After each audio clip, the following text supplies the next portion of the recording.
ஓம் சாந்தி 6/1/2024 சாக்கார முரளியின் சாரம்.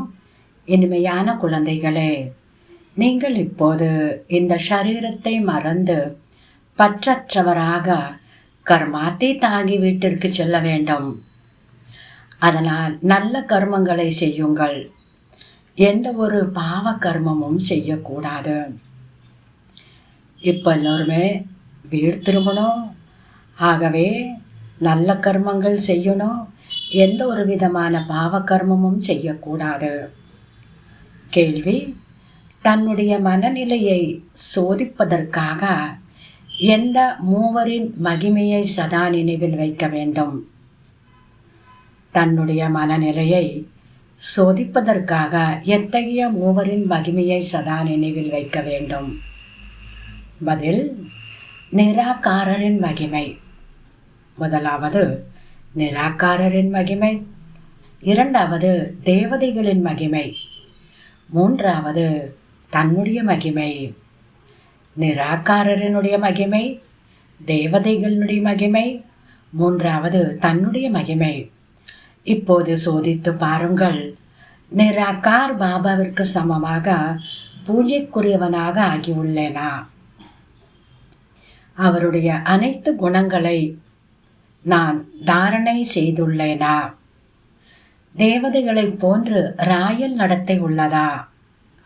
தேவதைகளுடைய உணவு, பானம் மற்றும் அவர்களுடைய குணங்கள் நம்மிடம் உள்ளனவா? ஆத்மாவின் அனைத்து குணங்களையும் அறிந்து கொண்டு அவற்றின் சொரூபமாக ஆகியிருக்கிறோமா? இப்படி தன்னைத்தான் சோதித்து கொள்ள வேண்டும். ஓம் சாந்தி. உங்களை தவிர யாரிடமும் அன்பு வைக்க மாட்டோம் என்று உறுதியளித்துள்ளோமா என்று தன்னைத்தான் பார்க்க வேண்டும். பாபா கிட்ட, பாபா, நான் உங்களை தவிர வேறு யாரிடமும் அன்பு வைக்க மாட்டேன், நாங்கள் யாரிடமும் அன்பு வைக்க மாட்டோம் அப்படிங்கிற ஒரு உறுதிமொழியை பாபாவிற்கு நம்ம சொல்லியிருக்கிறோமா? பிறகு மற்றவர்களிடம் ஏன் அன்பு செலுத்துகிறீர்கள்? எது மிக மிக பிரியமான பொருளோ அது நினைவிற்கு வர வேண்டும். பிறகு மற்ற தேக சம்பந்தங்கள் அனைத்தையும் மறந்து விடுவீர்கள். அனைவரையும் பார்த்து கொண்டே இதுபோல் புரிந்து கொள்ளுங்கள், நாம் இப்போது சொர்க்கத்திற்கு சென்று கொண்டிருக்கிறோம். இவை அனைத்தும் கலியுக பந்தனங்கள். நாம் தெய்வீக சம்பந்தத்தில் சென்று, அதாவது தெய்வீகமான சத்தியுக உலகத்திற்கு சென்று கொண்டிருக்கிறோம். வேறு எந்த ஒரு மனிதரின் புத்தியிலும் இந்த ஞானம் கிடையாது.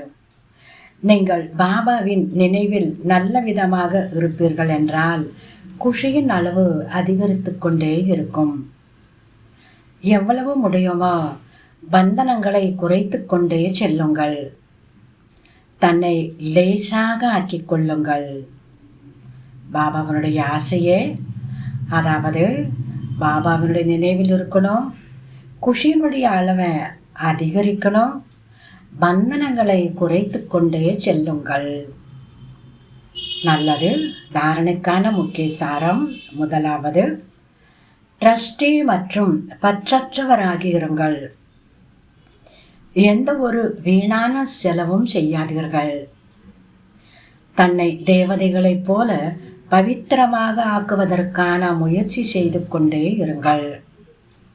இரண்டாவது, ஒரே ஒரு மிக மிக அன்பான பொருளாகிய பாபாவை நினைவு செய்யுங்கள்.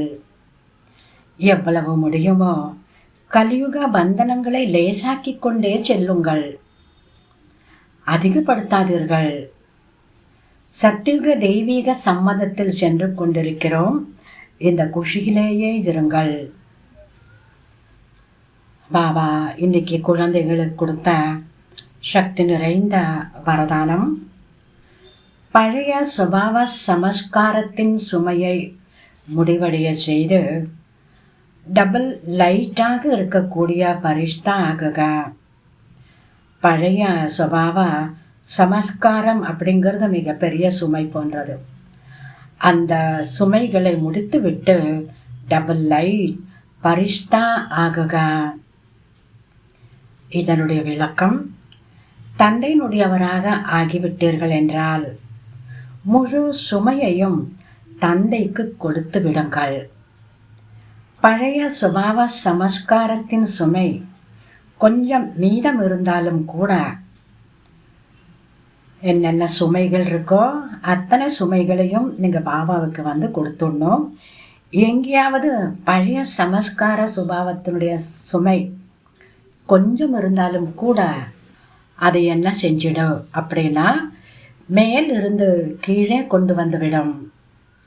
பறக்கும் கலையை அனுபவம் செய்ய விடாது. ஆகவே அனைத்தையும் கொடுத்து விடுங்கள் என்று பாப்தாதா கூறுகின்றார்கள். 2 பேரு குழந்தைகளுடைய பாரத்தை வாங்குறதுக்கு ரெடியாக இருக்கிறப்போ, அது இல்லாமல் ஒட்டுமொத்த பாரத்தை கொடுத்துருங்க அப்படின்னு வந்திருக்கிறப்போ குழந்தைகள் ஏன் கொடுக்காம இருக்கணும்? இந்த ராவனுடைய சொத்தை தன்னிடம் வைத்து கொண்டீர்கள் என்றால் துக்கத்தை தான் அடைவீர்கள். பரிஷ்தா என்றால் கொஞ்சம் கூட ராவணனுடைய சொத்து இருக்கக்கூடாது. அனைத்து பழைய கணக்கையும் எரித்து சாம்பலாக்கி விடுங்கள். அப்பொழுதே டபுள் லைட் பரிஷ்தா என்று கூற முடியும். இன்றைய அழகான ஸ்லோகன், பயமற்றவராக மற்றும் மகிழ்ச்சியான முகமுடையவராகி எல்லையற்ற விளையாட்டை பார்த்தீர்கள் என்றால் குழப்பம் அடைய மாட்டீர்கள். பயமற்றவராக மற்றும் மகிழ்ச்சியான முகமுடையவராகி இந்த எல்லையற்ற விளையாட்டை பார்த்தீர்கள் என்றால் குழப்பம் அடைய மாட்டீர்கள். இன்றைய டபுள் லைட் பரிஷ்தா நிலையை அனுபவம் செய்வதற்காக பாபா கொடுத்திருக்கக்கூடிய மகா வாக்கியம், இவ்வாறு பிரம்மா பாபாவை நடமாடும் பரிஷ்தாவாக தெய்வ உணர்வற்றவராக அனுபவம் செய்தீர்கள். சக்கார பாபா இந்த உலகத்தில் இருக்கிறப்ப குழந்தைகள் எல்லோருமே பாபாவை நீங்கள் பார்த்தீங்க, பாபா நடமாடுறாரு, ஆனால் பரிஷ்தா. எந்த ஒரு பாரமும் எந்த ஒரு சுமையும் எந்த ஒரு பந்தனமும் இல்லாதவராய் இருந்தாரு, தெய்வ உணர்வு இல்லாதவராய் இருந்தாருன்னு எல்லா குழந்தைகளுக்கும் அது அனுபவம் ஆகியிருந்தது. கர்மம் செய்யும் போதும், உரையாடும் போதும், டைரக்ஷன் கொடுக்கும் போதும், ஊக்கம் உற்சாகத்தை அதிகரிக்கும் போதும் கூட தேகத்திலிருந்து விடுபட்டவராக சூக்ஷ்ம பிரகாச ரூபத்தின் அனுபவம் செய்வித்தாரோ. பாபா குழந்தைகளோட பேசிட்டு இருக்கிறப்பா, காரியங்கள் செஞ்சிட்டு இருக்கிறப்பா, குழந்தைகளுக்கு ஏதாவது கைட் பண்ணுறப்பா, வழிகாட்டுறப்பா, குழந்தைகளுக்கு ஊக்கம் உற்சாகத்தை அதிகப்படுத்திக்கிறதுக்காக ஏதோ ஒன்று சொல்கிறப்பா, அப்போ கூட தேகத்திலிருந்து விடுபட்டவராக சூக்ஷ்ம பிரகாச ரூபத்தின் அனுபவம் செய்வித்தாரோ. அதே போன்று தந்தையை பின்பற்றுங்கள். ஃபாலோ ஃபாதர் இந்த விஷயத்தில் செய்யுங்க. சதா தேக உணர்விலிருந்து விடுபட்டு இருங்கள். ஒவ்வொருவருக்கும் விடுபட்டிருக்கும் ரூபம் தெரிய வேண்டும். இதையே தேகத்தில் இருக்கும் போதே பரிஷ்தா ஸ்திதியில் இருப்பது என்று கூறப்படுகிறது. தேகத்திலிருந்து விடுபட்டிருக்கக்கூடிய அந்த ரூபம், நீங்கள் விடுபட்டிருப்பது அந்த ரூபம், அந்த தோற்றம் பிறருக்கு தெரிய வேண்டும். இதைத்தான் தேகத்தில் இருக்கும்போதே பரிஷ்தா நிலையில் இருப்பது என்று கூறப்படுகிறது. நீங்கள் அந்த ஸ்திதியில் இருக்கிறப்ப உங்களை பார்க்குறவங்க எல்லோருமே எப்படி பாபாவை பரிஷ்தா ஸ்திதியில் பார்த்தார்களோ அதே போல் இவங்களுக்கு கூட பரிஷ்தா பரிஷ்தா அப்படிங்கிற ஒரு அனுபவத்தை நீங்கள் கொடுக்க வேண்டும். நல்லது. இனிமையிலும் இனிமையான 5000 வருடங்களாக காணாமற் போய் மீண்டும் கண்டெடுக்கப்பட்ட செல்ல குழந்தைகளுக்கு தாய் தந்தை பாப் தாதாவின் அன்பு நினைவுகள் மற்றும் காலை வணக்கம். ஆன்மீக குழந்தைகளுக்கு ஆன்மீக தந்தையின் நமஸ்காரம். ஆன்மீக தந்தைக்கு ஆன்மீக குழந்தைகளின் நமஸ்காரம். ஓம் சாந்தி.